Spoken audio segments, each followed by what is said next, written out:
Greetings to all in the love and light of the one infinite creator. My name is Jonathan Tong, and I'm facilitator for the Seattle Law of One Study Group. We can be found on the list of study groups on the L&L Research website shown on your screen. We can also be found on Facebook as the Seattle Law of One Study Group. We do meet on Zoom twice a week on Tuesdays, 3:30 to 5:30 p.m. Pacific time, as well as Saturdays, 8 to 10 a.m. Pacific time. You don't have to live in the Seattle area or anywhere near Seattle to join our Zoom sessions or join our Facebook group.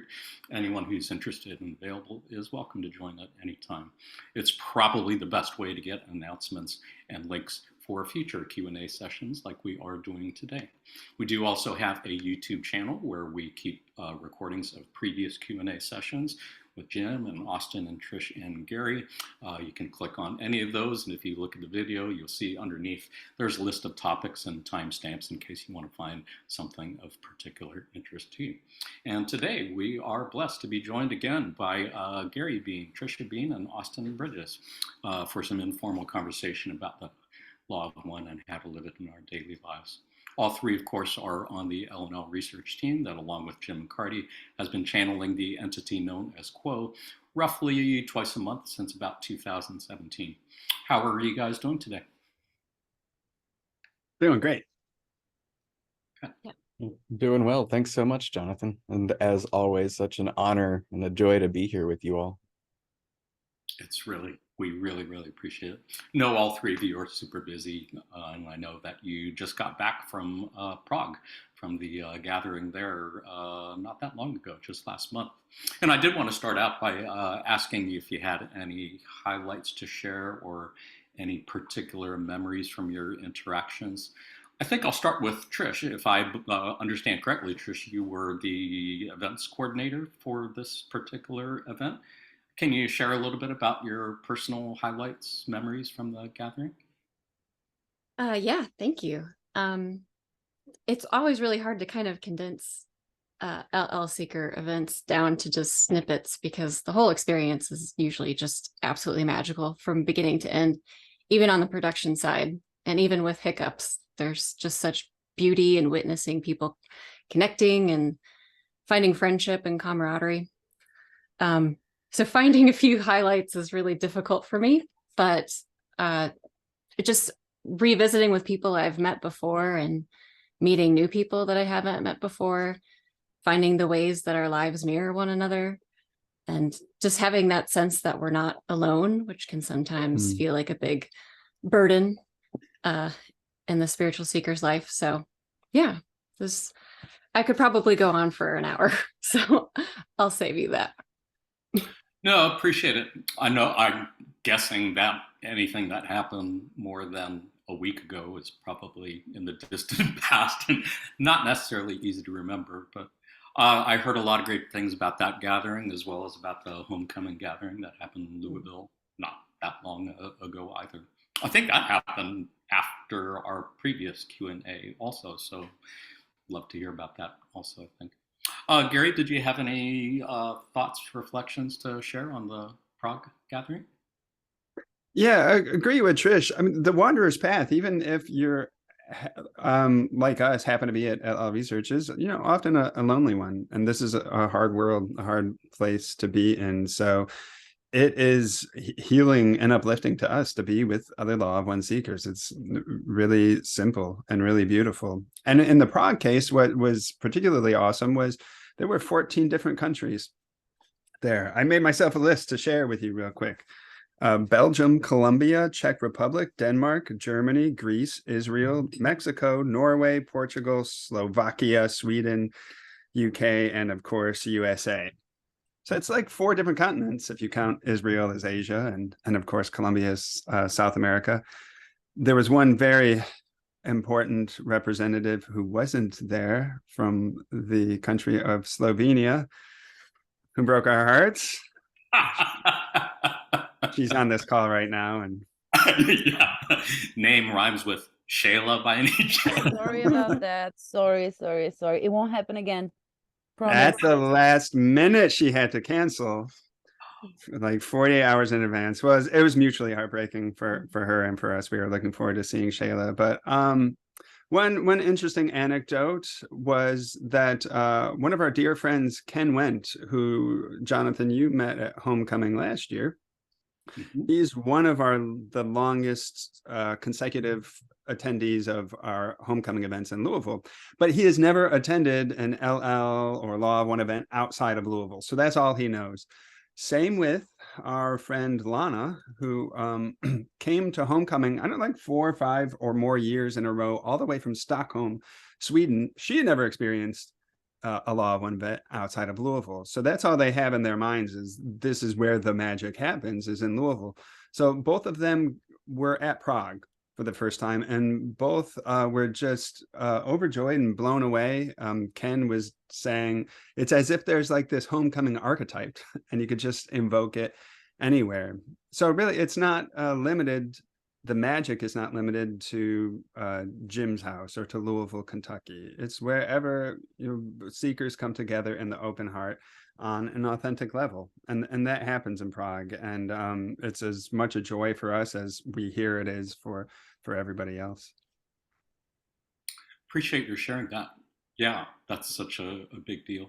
Are you saying that there were folks coming from countries that have not been to the Prague gathering before?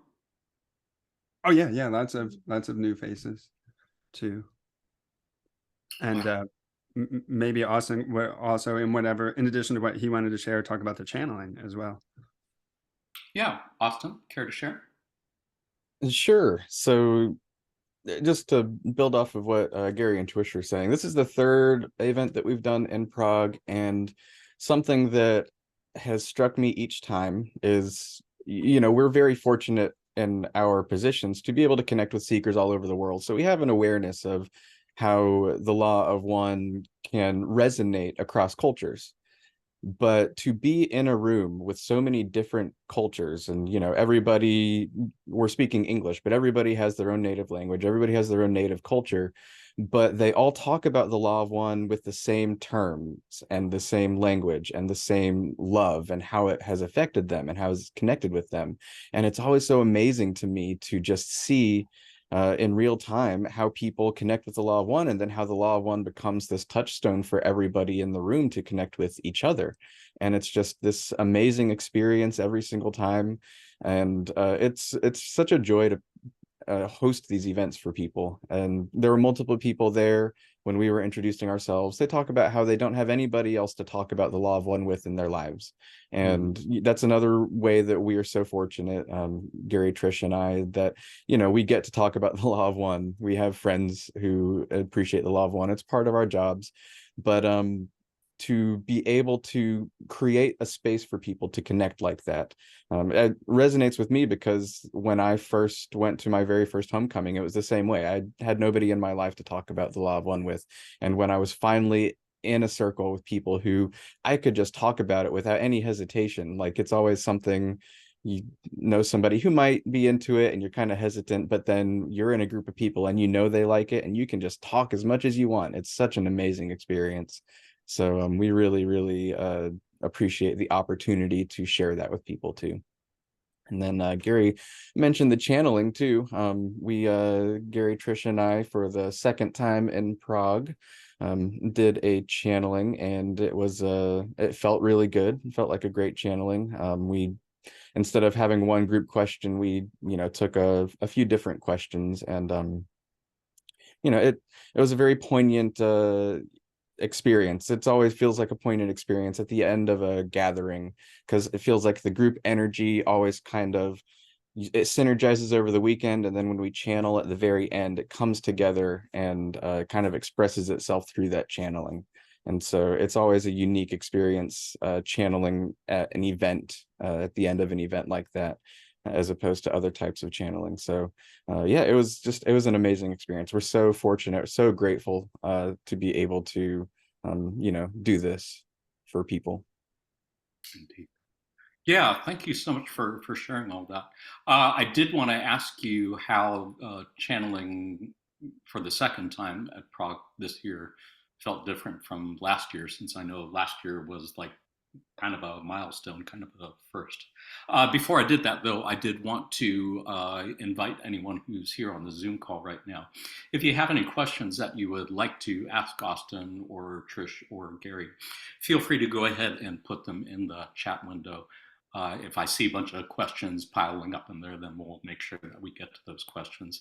Otherwise, I would love to just kind of sit and talk a little bit more about the gatherings at Prague and about the channelings and so on.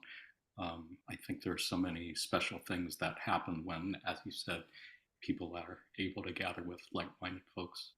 And I did want to encourage folks who are watching on YouTube perhaps to go to the L1L research page and go to the Connect tab at the top of the screen and select study groups from the drop-down list. And there's so many study groups in Europe, North America, Asia as well, where you can connect with like-minded seekers and be able to have conversations like those too.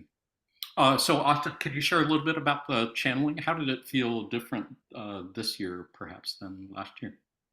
Yeah, you're right. Last year was a big step for us. We've told this story a few times, but essentially, for most of our channeling practice that we've been doing for years now, was confined to Jim's living room and was in a private setting because we basically started right before, or a couple of years before COVID started, but we didn't start doing it publicly until after the COVID quarantines kind of lifted. And last year, the Prague event was that for me, Gary, and Trish. And so it was such a huge step because we were out of Jim's living room. Jim wasn't there. It was in front of a whole bunch of people, and our nerves were just through the roof. And every time that, at least for me, every time I channel, I'm very nervous, even if it's just our private channeling session in Jim's living room where we do our intermediate channeling circles. Just always nervous because you never know what is going to happen, what's going to come through. You try to empty your expectations completely, and that's a very nerve-wracking experience. So last year, nerves just outrageously nervous through the whole thing, but we've had a lot more practice since then. After last year's Prague channeling, we started up back with our public channeling meditations at Jim's house on Saturdays, and so we've been able to channel in a larger group setting more frequently, and also been able to do it at events a couple more times because there were 2 homecomings between that point where we channeled for an event group. And so thanks to experience, I think I hear performers talk about this a lot, but the nerves never really go away necessarily. I guess you just get kind of accustomed to it. In my experience, you kind of learn, my body kind of learns that I'm not going to die. It's not going to be a deadly experience for me to take this step and do it. And so you get used to the nerves. They don't go away, but it becomes a little more comfortable. And it was easier, but it's still, we're in a different country. It's a large group. We want people to have a good experience. We want people to connect with the message. And so there's a little bit of pressure that I feel when we do that, but it always seems like so long as we take that leap of faith, it goes well. And for me, it was a beautiful experience. Appreciate your sharing that. I cannot imagine what it feels like in terms of the nerves, in terms of channeling in front of groups of people. And I can't tell you how much it means to me, and I assume everyone here, that the 3 of you are willing to put yourselves out there like that, as well as to Jim and to Kathy also on the channeling team. Is it similar for you, Trish? Did this year feel a little bit more relaxed, perhaps, or less stressful than last year? Yeah, I would say a little bit less anxiety inducing, but like just a little bit less, just because you want to go into this practice and serve in your highest and best. And like Austin was saying, like releasing those expectations and kind of going into it with an open mind and open heart, and just being faithful and hopeful that whatever comes through you is positive and of some aid. But there's still sometimes that little voice in the back of the head that makes you kind of question your ability, or just creates little seeds of doubt prior to the experience. But almost always after the experience, it feels so much better just knowing that, oh, I was afraid, like Austin said, I'm not going to die from this. I will be fine. Everything is perfect. Could be worse than death. I don't know. Have you seen Yeah, social true. media? No, I mean, I think that's one of the things that is most striking to me also, perhaps more so now than back in the 80s or 90s, knowing somewhere in the back of your head that when you're channeling, not only is it being heard by whoever's in the room, but it's going to be on the website and it's going to be read by who knows how many other people. I don't know what that would do, what it does to your nerves, but it would definitely, make me incredibly overwhelmed. How do you feel about it, Gary? How was it this year compared to last year? Yeah, I don't have much to add beyond what Austin and Trish said. I agree completely. It was a little less nerve-wracking because we've had experience, but I will add one little personal, slightly comedic thread as in the form of anecdote. And then I also wanted to thank a couple people. And that's that for me, for channeling, it feels very important to me to keep my body clear prior to the channeling. So at minimum 3 days in advance, I try not to touch alcohol for the most part, not even a drink, because I feel it just kind of clouds the body and interferes with the clarity of the nervous system, at least as far as I am wired. I don't know that there's a universal standard there. And then there's this, as anybody has experienced, when there's an upcoming responsibility, you may have this anticipation of it, and it's, you're thinking about it and you feel a looming sort of weight. And then, as Trish was indicating, it's over, and people are grateful for the experience, and it culminates the weekend, so you feel you're on the other side of the responsibility. And then we had a couple of bottles of red wine waiting for us Sunday night that was extra sweet. And then also I wanted to thank what happens in Prague is a result of a collaboration. The head of the Czech translation team, Wojtek Schlesinger, or Wojta, as he's known, attended homecoming for several years and really learned the template. And he volunteered at the homecoming in Louisville and really got to understand its spirit and the logistics of producing an event. And he leads it up in Prague. And without him, we couldn't perform this event. And he was joined by his partner, Emily, who is also a Law of One student, who helped last year and then became an official collaborator of ours this year. So they are a powerhouse team that work together in Prague, and they work with us. And it's just been a beautiful collaboration. We're so grateful for them. They put in a ton of hours. And then real quick, he's on the call. Daniel Hodap, who last year attended the Prague gathering and subsequently launched the European Telegram Law of One study group, he seeded a companion event the following weekend in Berlin, Germany, that he organizes and funds. And last year was our first one. This year was the second such event in Berlin that Daniel put on, and it grew. Previously, it was in Daniel's workspace where he worked. This year, he was able to book a conference room in a hotel, and it was a totally free event. It was a day-long event. And much like Austin was describing and Trish was describing about the Prague event, it's Law of One seekers who show up, and they may be new to the material. They may not have anybody else to talk to, but it's that same enthusiasm and that same authenticity, and it was another really uplifting opportunity, and we're really grateful to Daniel, like I said, who's on the call. So that's all I have to say. Thank you, Daniel. Thank you, Vojta and Emily, wherever you are. Indeed. Yeah, we do have a few folks on the call today who were at the Prague gathering, and I would love to hear from any of you. Daniel, Vasilis, anyone else who was there, if you have any thoughts or reflections to share. I think we're just having a nice group conversation about it now. Otherwise, sounds wonderful. I did note that, Gary, I think one of the questions that you were channeling a response to at Prague had to do with the effect of such gatherings on one's polarization or one's spiritual journey.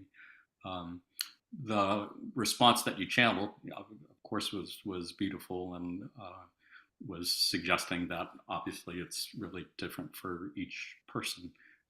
And I was wondering if you have any thoughts to share as far as, yeah, how have gatherings such as this or homecomings or the public channelings, how have they helped you in your personal spiritual journey?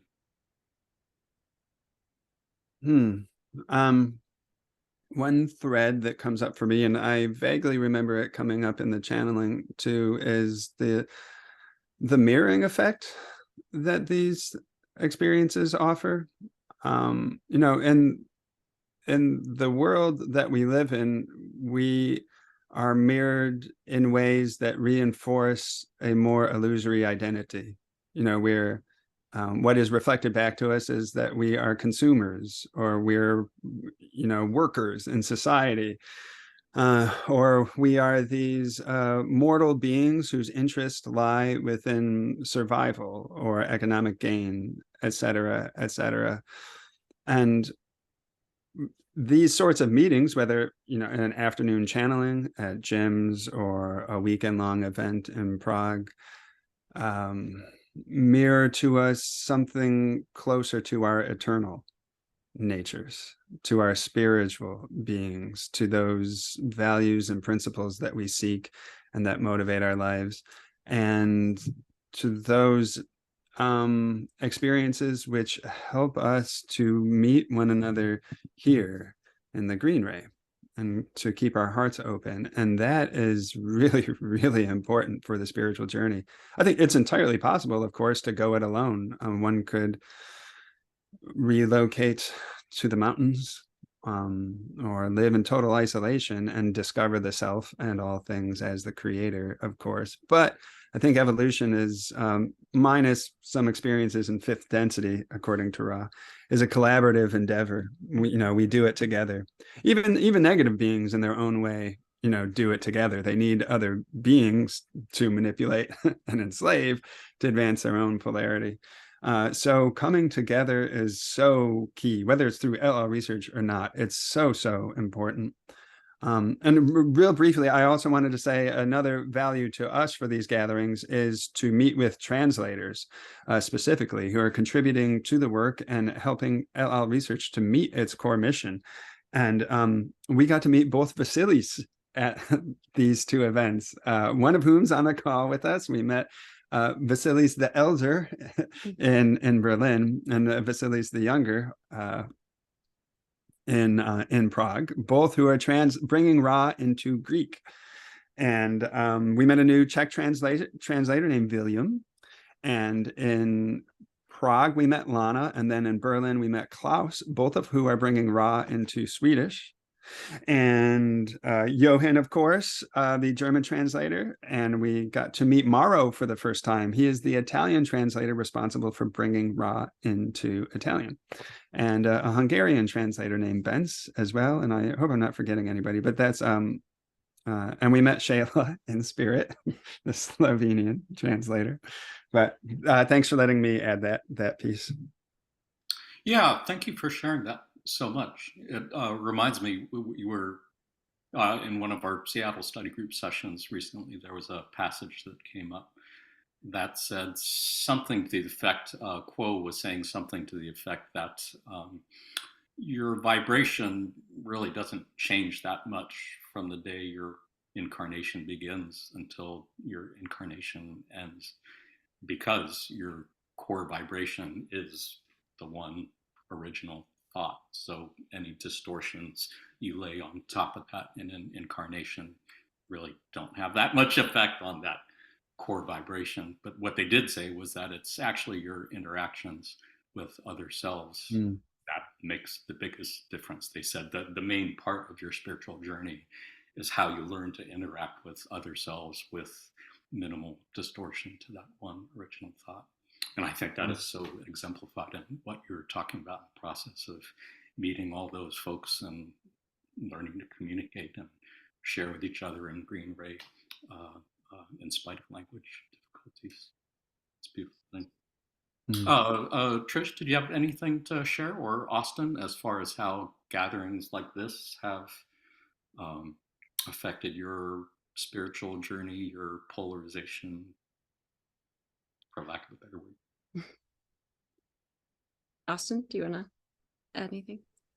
I mean, we could definitely talk for hours about the amazing experiences of events. I will say, you know, we don't want to load expectations for anybody. It's best for people to come to events if you come to your first event without any expectations.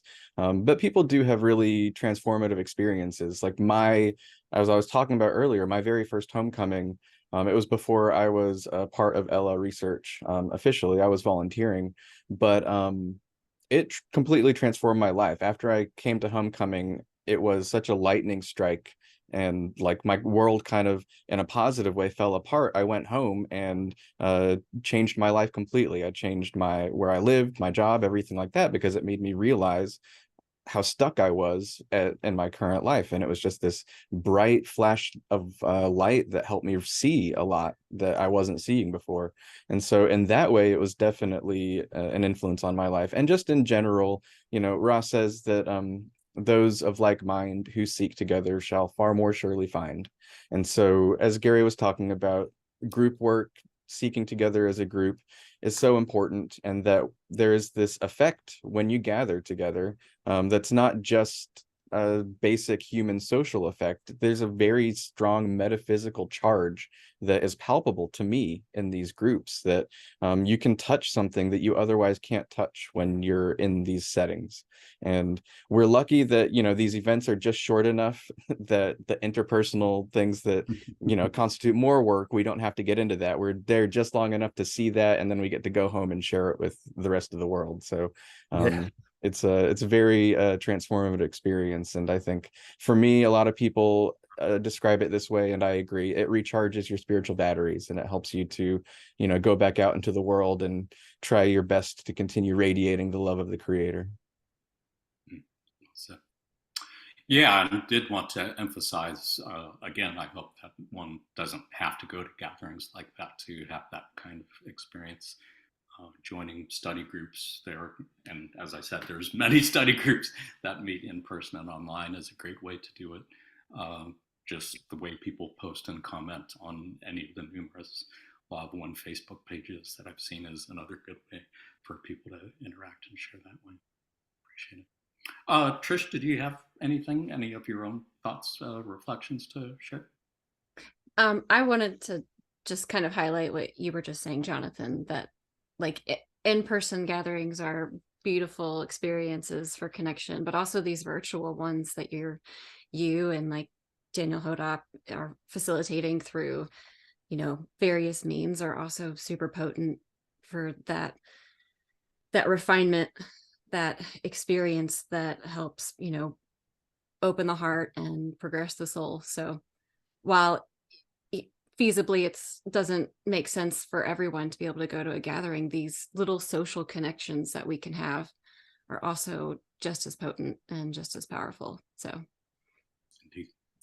Yeah, and as I think Gary said earlier, it's a thing we commonly hear in our Zoom sessions, that it's so nice to have people we can have these conversations with, because otherwise, like you said, so many of us are really isolated and don't really have other folks that we can talk this stuff about. So much appreciated. I'm not really seeing a whole lot of other questions in the chat window, so I want to go ahead and keep exploring this a little bit further, if you don't mind. Austin, I believe in the Prague channeling, you were channeling a response to a question. I think it was the first question. And I'm trying to remember the question, what it was. I think it had to do with what one does when one is kind of at a place of stagnation or not sure where to go. And you ended up channeling a story about, let's just call it Festival of Lights. And I don't want to spoil it for anyone who hasn't read it yet, because it's a beautiful story. And of course, it can be found on the L&L website. If you go to the Conscious Channeling Library, that transcript should appear at the top, and it was just published about a week ago. Really beautiful story, though. Am I guessing correctly? That story, I don't think I've seen that story told before anywhere. Is that a story that you've heard before? No, I was completely unfamiliar with what that story itself, and completely unfamiliar with the process of telling a story through channeling. I think we've probably done it once before in an intermediate circle where especially when people are learning how to channel, Hatan or Latos, they would sometimes go around the circle and like you would tell a story as a circle. And then occasionally I would see in the archives, they'd tell a story through Carla, but I don't remember Kuo necessarily ever doing that. It was a completely novel experience. And when I, in the channeling process, felt it coming, I was very, very nervous about it because there is still something a bit different about doing that than channeling a more general response, because a story has to have a lot more of a structure, as characters, plot, climax, ending. The theme has to be present in all of those things too. So I was very nervous about it, but I got a glimpse of, the whole thing. As we've talked about before, as Carla talked about, you receive like a ball of concept and you kind of just unravel it. So I could feel the whole story kind of in my hands as it began, and that helped relieve the anxiety, knowing that this was a story. I just had to like say the words and it would keep coming. But yeah, it was a completely new experience for me. It was very interesting, and I really enjoyed the process. And yeah, like I'd never heard that story before, or I was surprised at how relevant it then, after I reread it, relevant it was to the question. It was beautiful, and I know that I have seen other transcripts from a while ago where Hatan, I believe, seems to be the entity who has the gift, as it were, of storytelling. I think I've seen a number of stories channeled through Hatan, but this was the first time I can recall seeing one by Kuo, and I don't know if that was Hatan influence or whatever, but it's a really beautiful story. And again, I don't think I would do it justice by trying to sum it up or relate it here. But it was a beautiful way of answering the question for anyone who feels like they're not really quite sure where to go in their spiritual path now. And you did bring up something that I did want to ask you about, as well as Gary and Trish. When we were talking with Jim a couple of weeks ago, we did talk a little bit about comparing word by word channeling versus concept channeling. And my understanding of it is that you're a little bit more familiar, comfortable with concept channeling. So I was wondering how you would tell a story, because it seems like that would be something that, reading it on transcript, I assume that was something that you were receiving word by word. But you're saying you actually did receive the story as a concept, and you were still kind of following it word by word, teasing it out as you went. Um, yeah, it's kind of hard to describe, obviously. It's a very mental world when you're doing these things. And I think it's a bit of a mix between the two. Like what you're asking about, I think is really interesting mechanical aspect of channeling, whether you receive a concept like we've kind of talked about before, and you then unravel that concept and it becomes, the channel, or you receive a word and then a word and then a word and then a word. And so what I was talking about was more that I could receive it and I could sense, like I could kind of see in the distance that this story had an end. I had a vague idea of what it was, but I still had to say the word to get there. So it's sort of like, sort of like in the story, there is some sort of ending to this trail, but you just have to keep walking and keep getting to get to that, and you'll find unexpected things along the way. And I think that the process of channeling in a sense like that is not necessarily just you personally translating the concepts that you receive. There is still an interaction with Kuo when we're doing this. Kuo is still influencing the words that we use, the way that we phrase things, the way that we unpack that ball of concepts, because I'm sometimes constantly surprised about word choices or the way that sentences are structured. It's completely unlike my native ability to form concepts. So there's still this word by word interaction, but I do think it's a spectrum, concept channeling versus word channeling. And I tend to land somewhere in the middle. And the story was, I think, just sort of flat in the middle. The story was very visual. As I was reading it, I mean, I could see pictures in my mind's eye of what you were describing. Were you receiving visuals also, or was it all just concept words? Yeah, I actually hadn't thought about that, but the visual aspect of the story is pretty important to the theme of the story. So I definitely was seeing, I was experiencing it as the character as it was unfolding. So yeah, absolutely. Interesting. Wow. Yeah, thank you for sharing that. Uh, Gary and Trish, can you share your thoughts a little bit on, if I understand correctly, you're more comfortable with the word by word channeling than concept channeling. Is that correct? And um, I'm wondering, perhaps, would it be fair to say that channeling word by word could possibly be more precise in channeling what quo means to say, because you're getting it word by word from that entity? Whereas, and Austin, again, feel free to jump in if I'm not understanding this correctly, but I was guessing with concept channeling, the channel, the instrument has a little bit more latitude in where they're going with it. Um, Maybe, Gary, Trish, can you talk a little bit about how word by word channeling works for you? How does it feel when you're doing it? Do you get any visuals to go along with it, or is it just words that come to you? Either of you would be fine. Yeah, it's difficult to say how mutually exclusive those two are.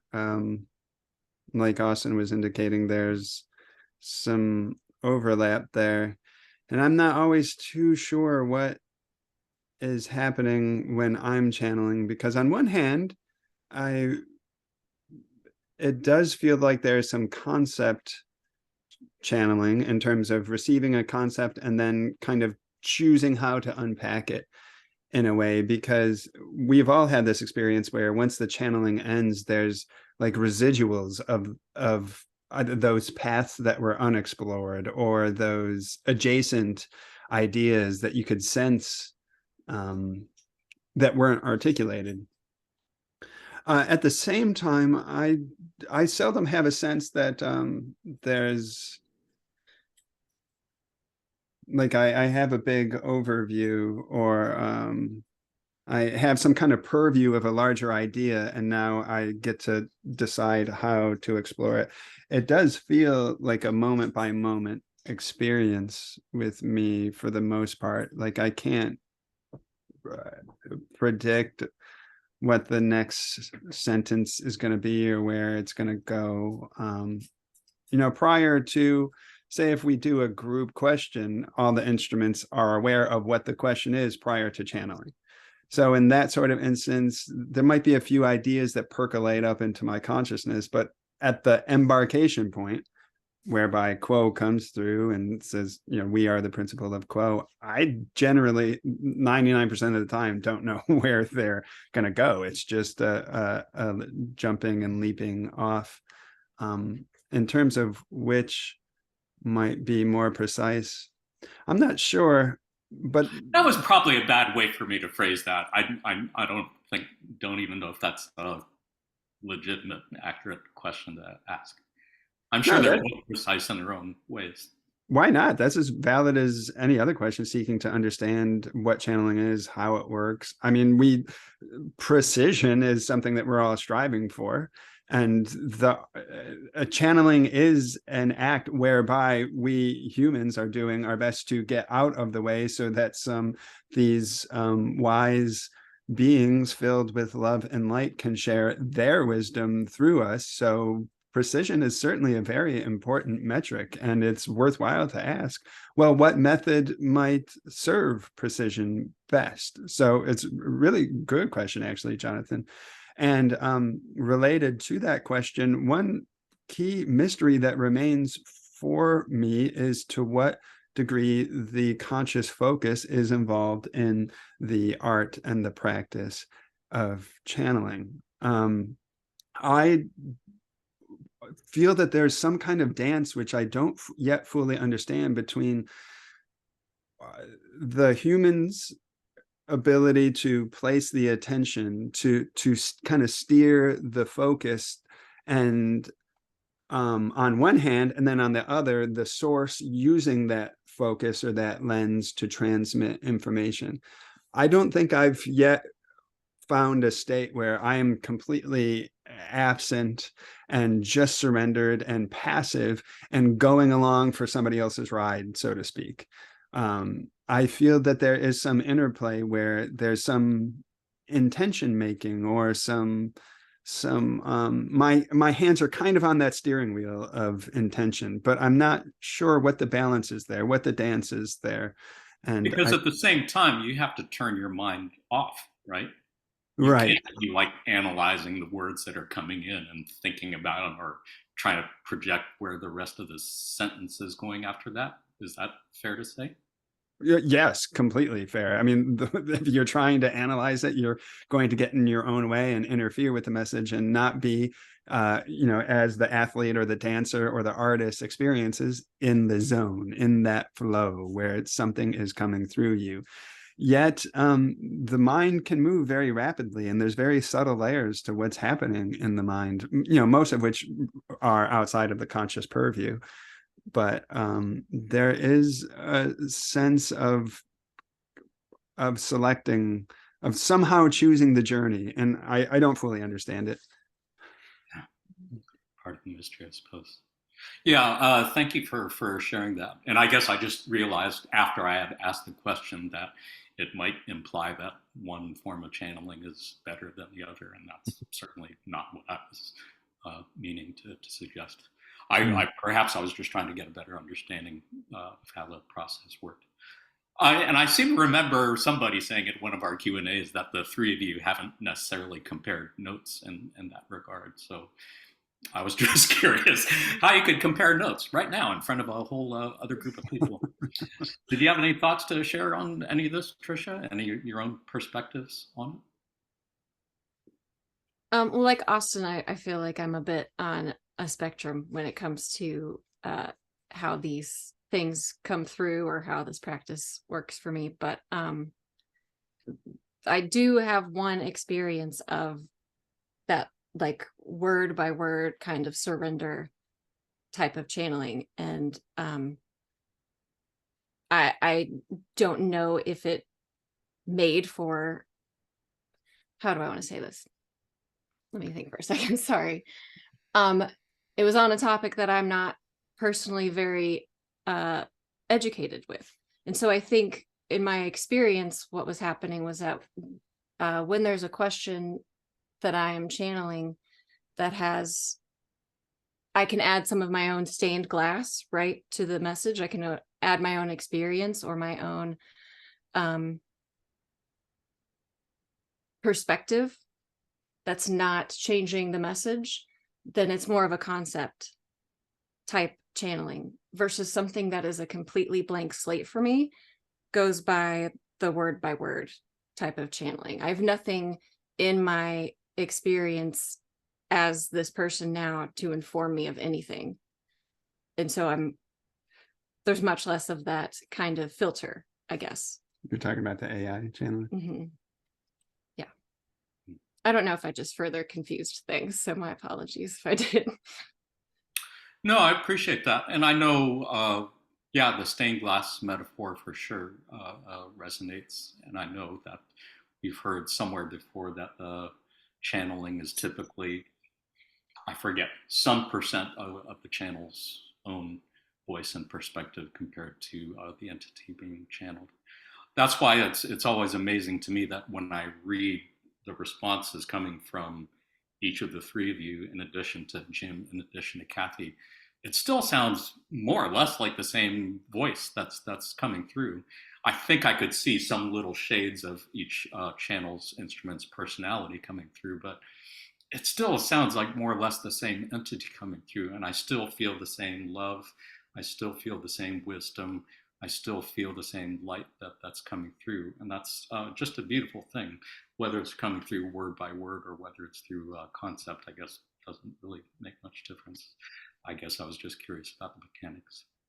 And Austin, I'm sorry to dwell on this more than we need to, but I do seem to remember you're saying that when you were channeling the story about the Festival of Lights, you were in some sense getting things word by word from Quo. Am I remembering that correctly? Yeah, and it's fine with me to dwell on this because I think about this a lot. You know, this the mechanics of channeling are like one of the things I think about the most because it's really important to what we do. I think, yeah, there is a word by word thing. So I guess one way, maybe this is a good metaphor when we talk about receiving balls of concepts. I always kind of imagine it as a ball of yarn, and there's a little thread sticking out, and that thread is the first word I have to say. So I can sense that there is a whole thing to be said there. I can sense that there is more, and I have a vague notion. I can see the color of the yarn. I can see the patterns that are woven into it, but they're not clear. And it's up to me to start pulling on it. And pulling on it is saying the words. And so there is still a sense, even if we have, you know, an idea of the concept we're receiving, I think all of us, even, you know, Jim and Carla probably, will end up in situations where we're in the middle of a sentence and our analytical mind kicks in and is like, what was I just saying? How do I finish this sentence? Because our analytical mind wants to finish the sentence, and we have to find a way to set it aside so that it's not the analytical mind finishing the sentence. The words are coming from that deeper place of inspiration where Kuo is coming through. And so I think that there is a spectrum, and more to your specific question about what might be more precise, I've always had sort of a theory that if there were an instrument that was clear enough, somebody who was like just a completely clear window, not a stained glass window, a word by word channeling process would probably be the most precise, because they don't need to, you know, unpack anything. They can just say the word and say the word and say the word, and they'll be comfortable just saying the words, and they don't have any clue about what is coming through them until the end and they get to read it. And I have a feeling like that would be the most precise way to do it. But I also wonder if Kuo and in conscious channeling, they actually want to have a little bit more of the stained glass window effect because it helps ground what is being said into the human earth experience. And I think that they've indicated that before when they talked about percentages like you were referencing, Jonathan. They I think the ratio that they referenced was 70% them, 30% instrument.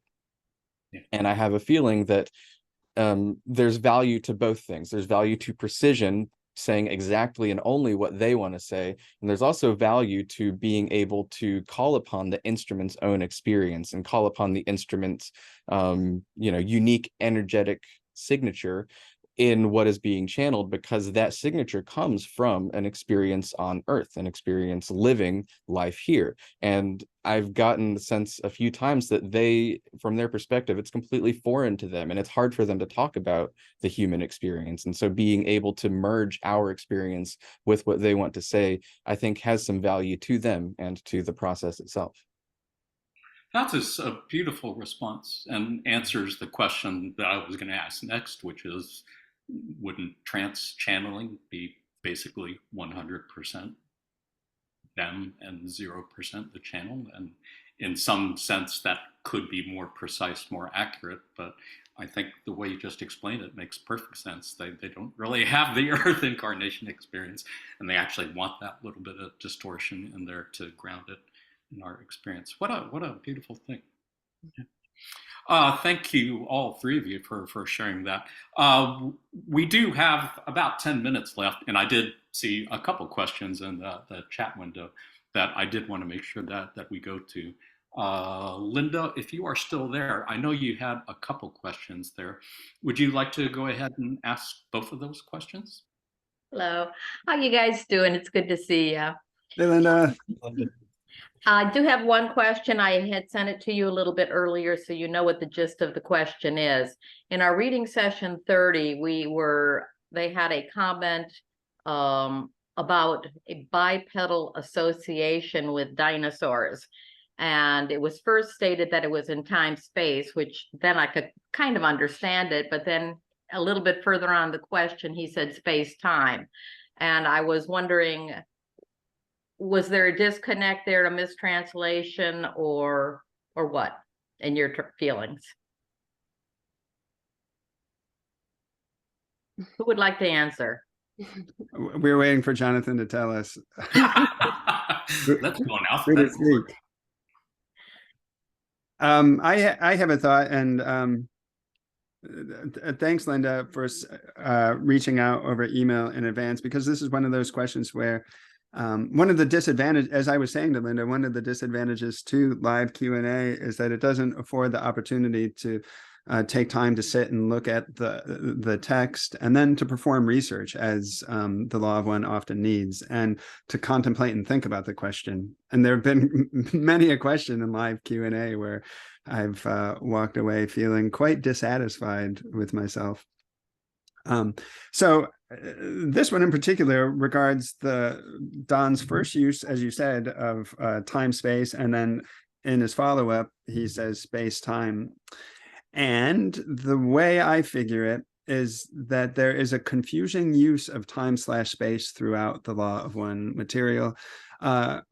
Sometimes contextually, the way I read it, they're using time/space in the same way we would talk about time, like 3 o'clock tomorrow.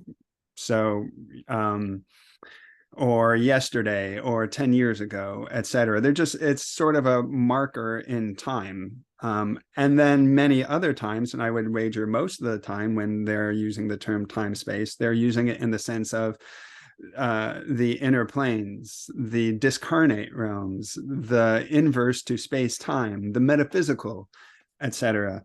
So the way I read this Q&A 30.6 and 30.7 is Don basically saying, I believe there was habitation at the same time of bipedal entities and what we call dinosaurs. I could be wrong, though. Interested if you guys have thoughts.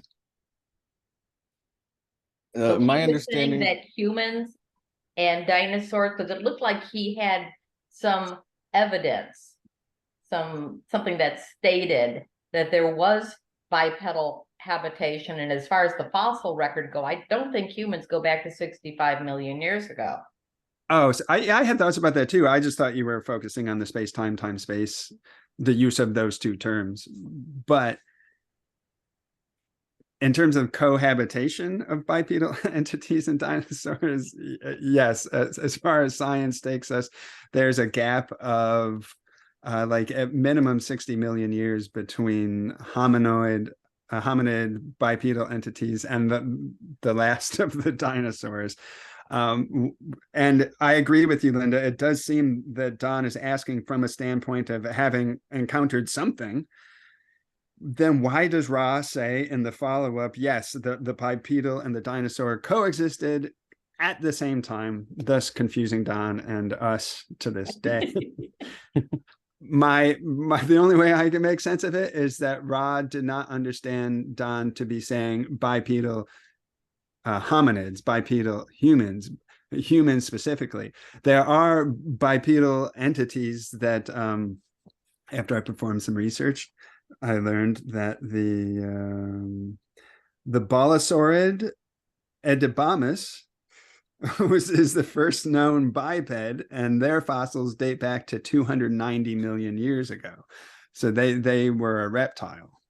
So maybe that it's quite possible, because Ra could be thick-headed somewhat in terms of understanding what Don was saying. It's quite possible that Ra just took it that literally. Yes, there were other organisms that were used the bipedal form for locomotion. Or maybe Ra was picking up that Don watched Flintstone cartoons or something. Oh, it's a possibility. The entities you know as Barney and Fred did indeed. coexist. The historical records, documents. I see Suen has her hand up. Suen, did you have a clarification question you wanted to ask on this topic? You might have. Oh, I just want to comment. First, I agree with that Don means time, space. He just means time, and it was an earlier session. I think. Suen, I think your sound is going out. I am not hearing. Do you want to try? Only later on process time space. They mean, and in terms of millions years ago, but it could be a very small fraction of that dinosaur species survive. You know all the legends of dragons and stuff, where they come from. Maybe they have some basis. So that's it. Thank you. Yeah. Trish, Austin, did you have anything to add to what Gary said? No, just the Gary's interpretation is the only one that makes sense to me. Ra, whether intentionally or unintentionally, sometimes just took things very literally. And it seems like to us, Donna's asking, did humans and dinosaurs coexist? And what Ra seems like they interpreted Donna saying, were there bipedal entities at the same time as there were dinosaurs? And the answer is clearly yes, there were tons of bipedal dinosaurs. So that's kind of how I've always understood that Q&A. Then what was the difference when the first time he said time, space, and then the second part of the question that he then switched to space time? I do think that was a confusion and a mistake. I do think that the first question when he used time space was like how Gary was saying. Sometimes they would use time space just to say time, essentially. Like, did they exist at the same time? And then in the next one, when he said space time, I think that he was trying to reiterate time space or just say at the same time. And he probably just got confused in the midst of questioning. Okay. That's my best guess, at least. Okay. All right, thank you. Trish, did you have anything to add? Just like from my own limited personal experience of like working on the audiobook for the Raw Contact, saw plenty of examples of what Austin and Gary were saying of like Raw taking Don's questions very literally and kind of losing that human nuance, that like ambiguity that comes with the, a human language. So just to back that up as well. That's my opinion. Well said. Great. Thank you. All Great right, thank you guys. Thanks, That's Linda. a shame. I was kind of hoping that there was sort of like an amusement land in the inner planes where we could go play with dinosaurs, but that's That doesn't mean there's not. That probably does exist. I hope so. I'm looking forward to that one. Okay, and then my next question was going to be on quarantine. We have some friends who are right now, I don't know if you know about the CE5, Close Encounters of the Fifth Kind with Dr. Stephen Greer. And so they've been talking to us a little bit and have said that there are like millions of spacecraft right now wandering around. Is quarantine been lifted recently while we are waiting for harvest to come about, as far as you guys know, or are all these Orion entities, or what's going on there? That's a very good question. I'll take a first crack at it. So to also corroborate what you're saying, there has been, I think, so far as we can tell, an increase in UFO sightings over the past couple of years in general, even without the CE5 protocol. My understanding of the quarantine isn't necessarily that it's like 100% or nothing. Ra talks about sort of a dynamic that plays out. And the quarantine is particularly effective for negative entities who they try to get through, but then Ra talks about this dynamic where there's a sort of this random window opening. It's not necessarily random, it's based upon the metaphysical equation of what's going on Earth at the time, but there are windows that open up for negative entities to get through, and then positive entities, it's sort of the council that allows them to come through or not come through, essentially. And so that dynamic Ra has talked about, it shifts based on the calling of the people on Earth. How much is available for the positive calling? How much is available for the negative calling? And the one aspect in the material I'm thinking about is basically saying that they have to allow a certain amount of negative entities through in order to balance out the positive information, something along those lines. But the point that I'm trying to make is that there's a dynamic in the quarantine. It's not necessarily a static thing. It changes based on what is going on Earth and how the council feels about what would maximize the free will of the people on Earth based on all of these variables. And so my sense is, in our culture currently, there probably is a shift happening that would allow a loosening of the quarantine for both positive and negative entities. That's my best guess. And I think it's a really good question for us to pose to Kuo. Gary, Trish, anything to add? Not for me. Just that in the law of one cosmology, that quarantine went into effect essentially at the start of third density 75,000 years ago.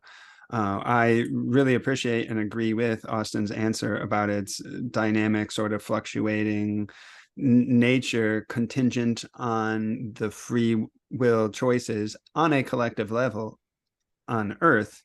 However, I think were it lifted, we would be operating in a very different third density. My best speculation is that so long as there are third density and mind, body, spirit complexes on this planet, that quarantine will remain in effect, particularly at this very sensitive juncture of planetary harvest, whereby free will still, to my understanding, needs protected when there is a largely ignorant populace on the ground. Indeed. Thank you. Right. Yeah. And I'm sorry.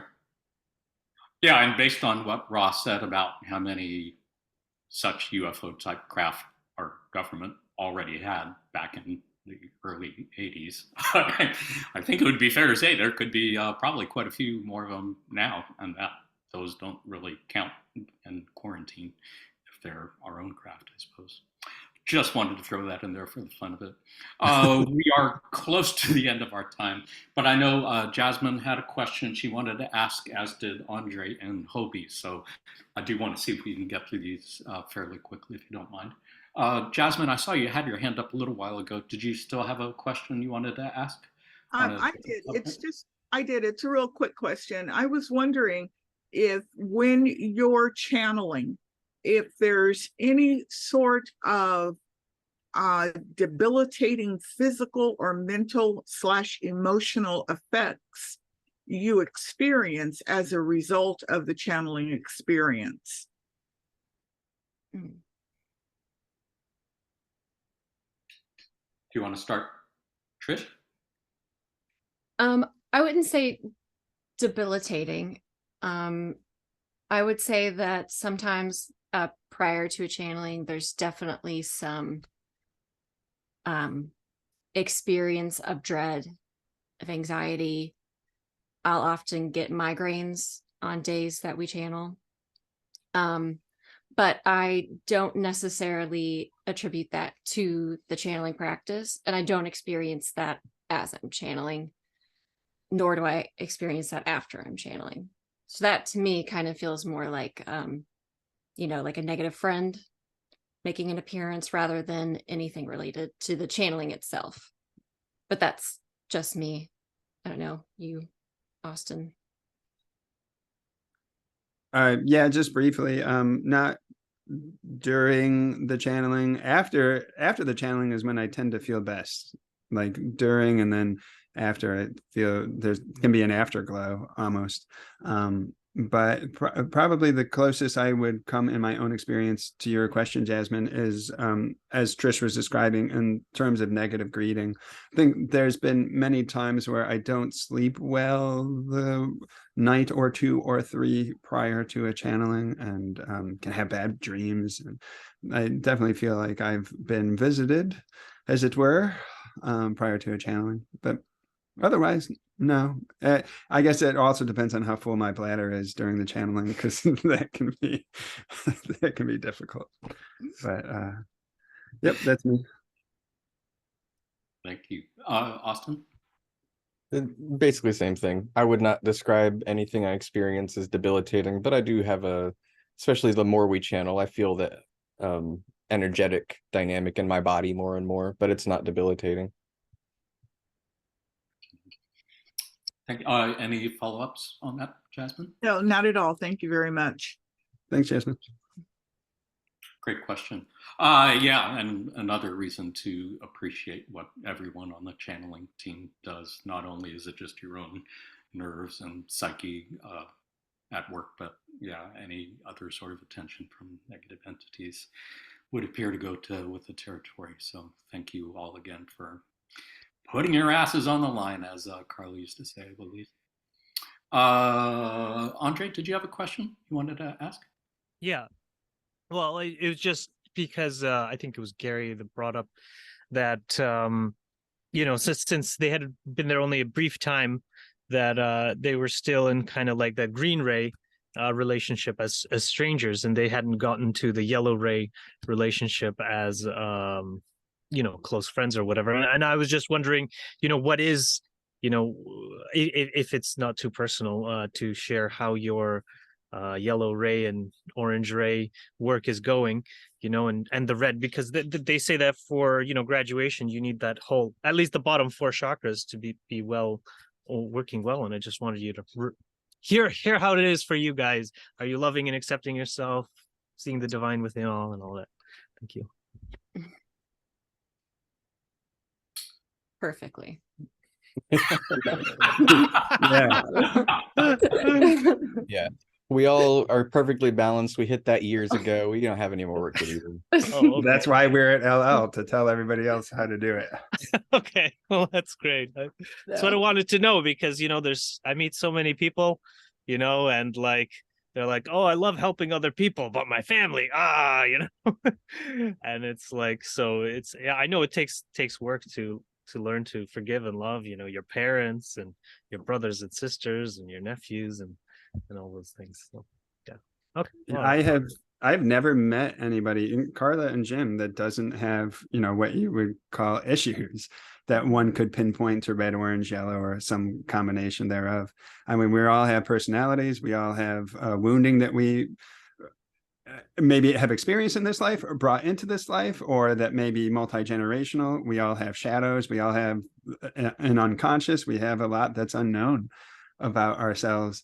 And I think the spiritual journey isn't an attempt to erase all that, which is not your implication at all. I'm not saying, Andre, that that's what you're saying, but it's an attempt to bring all that into self-awareness, but a certain quality of self-awareness, one of forgiveness and unconditional acceptance and love. So in terms of me working on my own issues, of which I do have a few, the journey it's so simple when I say it in words, but it takes decades, and it's hard, and there's a lot of hiding from oneself and really not fully understanding oneself. But the simple part is it's one of acceptance. Just accepting myself, not judging myself, accepting others. And by acceptance, I mean, not once the personality has evolved and become perfect, or likewise with other people, but accepting myself as I am, perfect as I am right now, and same with others, the light and the dark. And like you said, like families are some of the primary source of catalyst. And there's a quote that and other interpersonal relationships. And there's a quote that I like from Ra.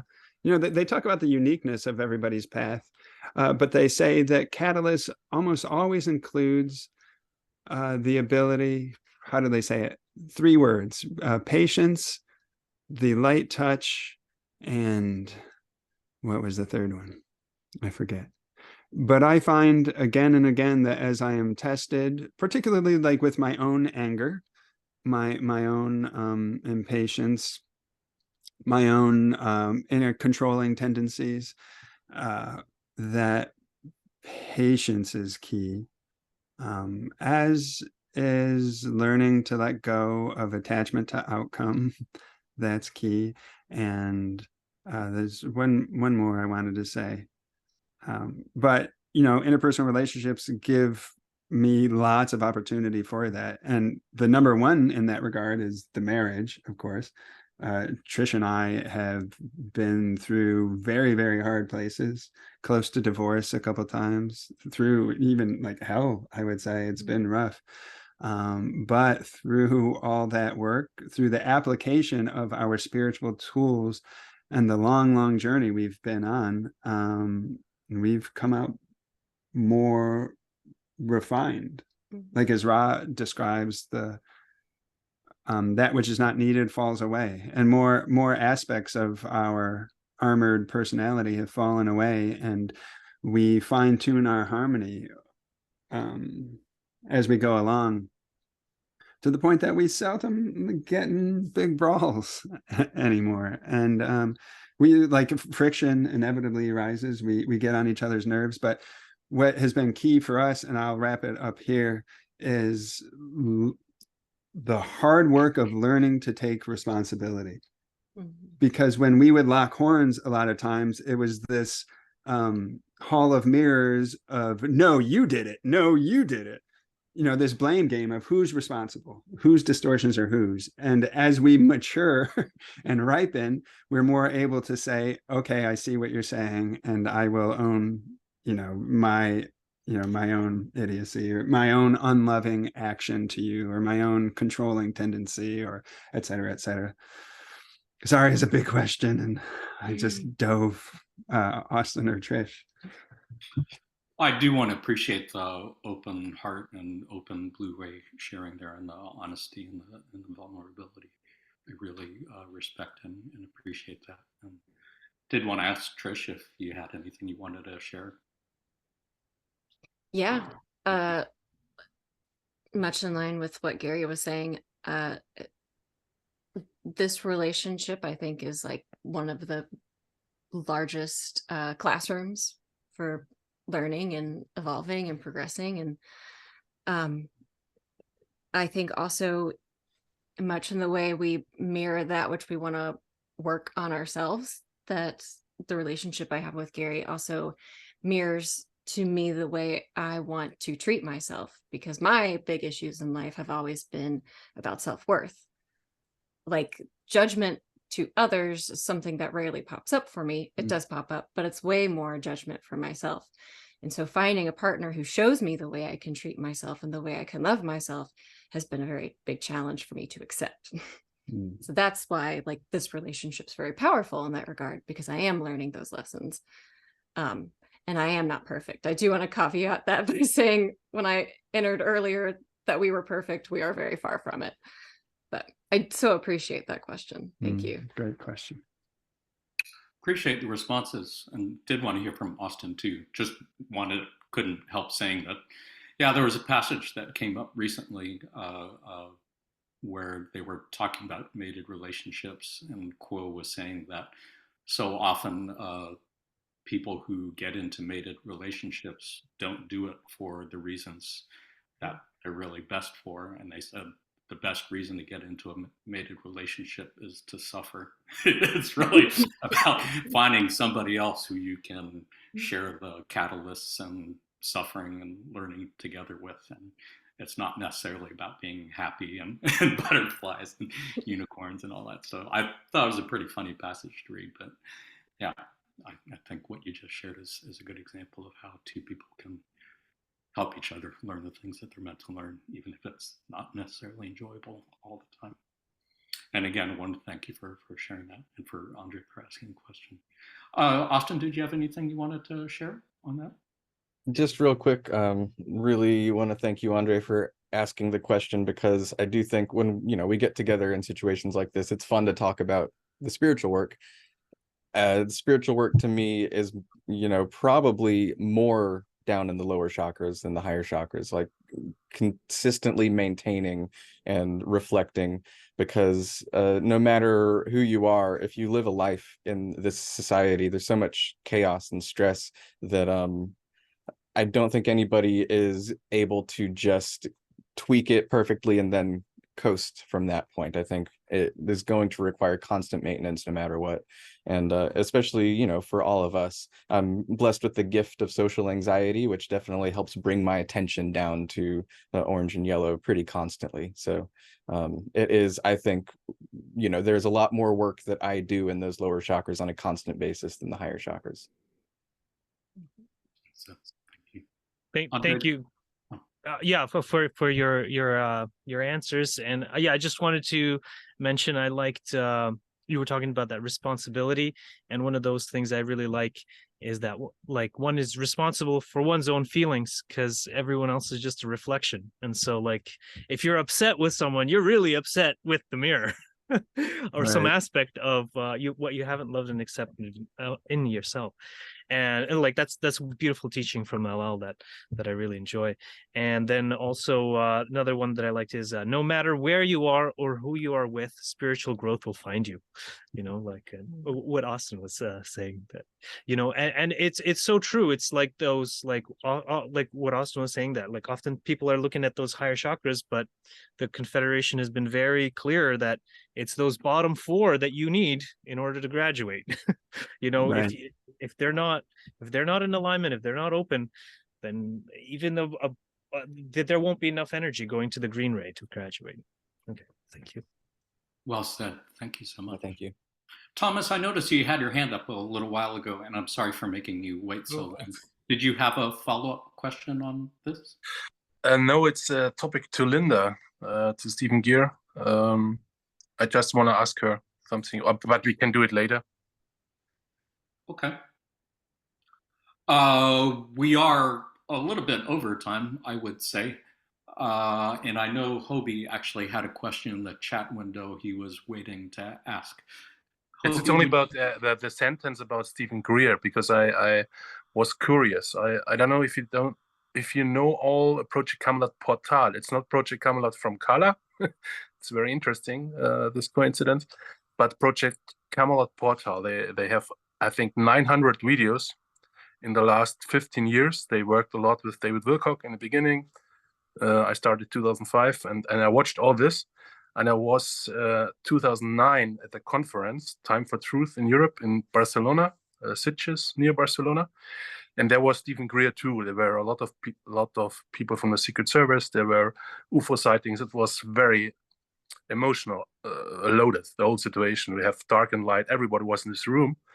And I just wanted to say to Linda, for me, it was interesting. I like Stephen Greer, but many people at this conference told me he can be a very bad guy.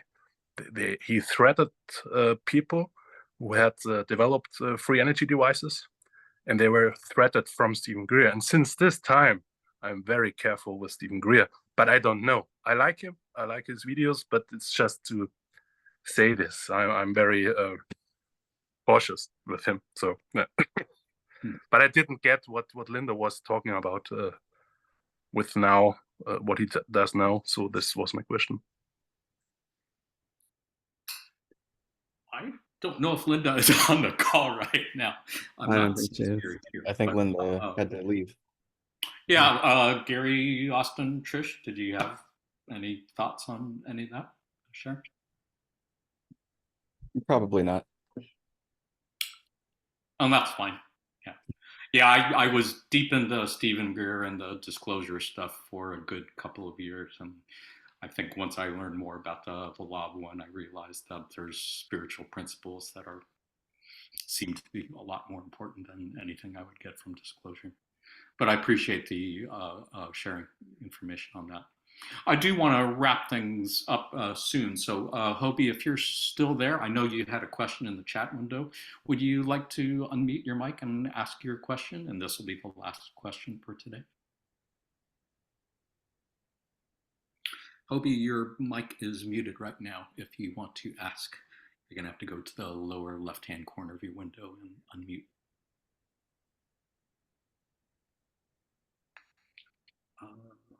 see. I'm not seeing. Let's see if I can find his question in the chat window.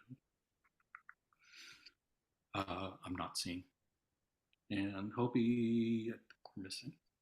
I see his question. You want me to read it out? Yeah, go for it.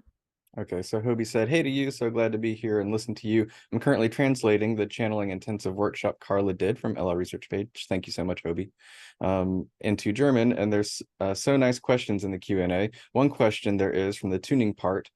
So you receive an impression that the contact is there, a knowingness that a presence, if there, you just feel it. How would you answer that question based on your own very personal experience now?" Any thoughts on that? How do you receive an impression that the contact is there? Knowingness, presence? I assume this would tie in with a challenging. Woo!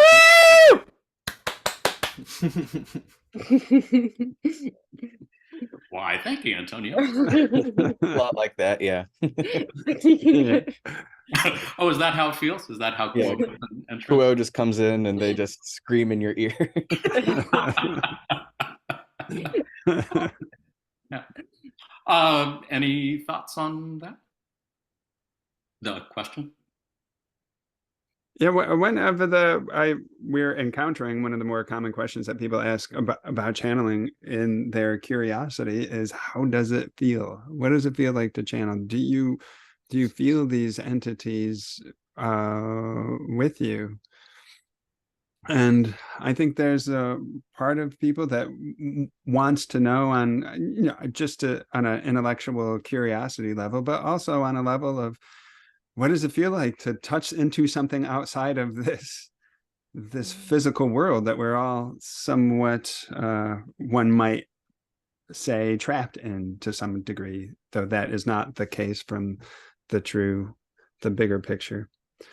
But for myself, and we've answered this question before, there can be a very subtle sense of the familial, of security and safety. For me, the senses aren't very strong or palpable. I am in a meditative state.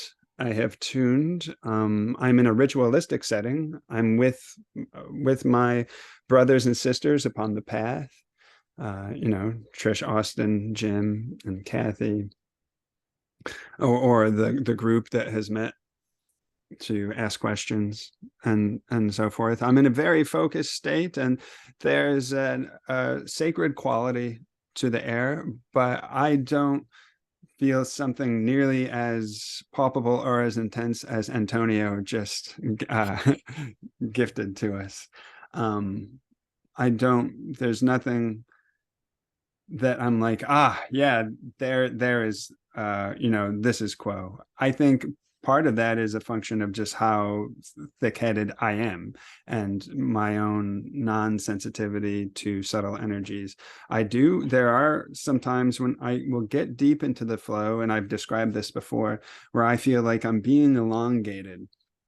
And I can't really describe it in spatial terms because it doesn't feel like a space-time phenomena. It's some kind of subtle body experience, time-space phenomena. I don't know, but I feel like I'm just growing vertically up and down, and it's so strange. But anyway, yeah, my senses aren't that strong, in summary. Trish? Yeah. So usually for me, it's a little less subtle, and it's usually happening in the challenging process. I might even try to initiate by just asking my challenging questions and as an invitation for the contact, and I will start to usually feel like pressure in my head. Mm-hmm. That also has some lightheadedness to it, which sounds odd, but like pressure in one sense and weightlessness in another. That's usually the most obvious sensation that I have. And then just impressions and feelings and going through the the challenging process of, questioning the contact through what the most important aspect of our life is, then becomes clear that I have established contact. So I guess that's my limited experience. Yeah. And so does it feel like after the challenging process that you are feeling a very familiar vibration, as if you were looking at somebody's face who you know very well and you're seeing them again? Good question. Mm-hmm. Yeah, I would say so. But that would be the purpose of the challenging, because there could be another entity that could mimic that vibration close enough that you could be fooled if you didn't do a sufficient challenging. What I understand, yes. Yeah. Yeah, they can use the same light. Austin, did you have any thoughts to share on your own perspectives? Nothing too much more than what they said. I understood Hobie's question to be kind of specific to the point of tuning and challenging, and particularly at the point where it's time to challenge. I do have an impression, a lot like the question is formed, an impression that a contact is there. Same kind of pressure Trish described. And I guess one way to describe it is if you can imagine having a physical sense, not just of your physical body, but of like your field around your body, I guess, is I feel it a lot more in that field than I do in my physical body, but there are some slight physical feelings as well. Makes sense. Well, thank you for all your questions. And we are a fair bit over time, so I did want to wrap it up today, and I apologize if I'm missing any questions, but hopefully we will do this again sometime soon in the not too distant future. But I did want to thank Trish and Gary and Austin for being here, and wanted to ask if you had any last thoughts I wanted to share before we wrap things up for today. Thank you for having us, and thank you everyone for showing up. It's always a pleasure to be a part of these Q&As and to have an opportunity to explore these spiritual concepts with other seekers. So thank you. Yeah, it's a bit little nerve-wracking, but really fun to answer questions, and thanks for the trust that you place in us. And of course, we are no more advanced spiritually than anybody here. We are all Law of One students, so it's less important in terms of what we say, more important in terms of how it lands with you and what processes are engaged when you are responding or taking in, what we're saying, because we definitely don't have answers for other people. We just have our own study to share. But we're grateful and honored, and thank you, Jonathan, for inviting us and making this happen and holding this space. It is a big job, and your perseverance and stamina in that regard are commendable. So thank you for the integrity of your own spiritual journey and the way you serve others.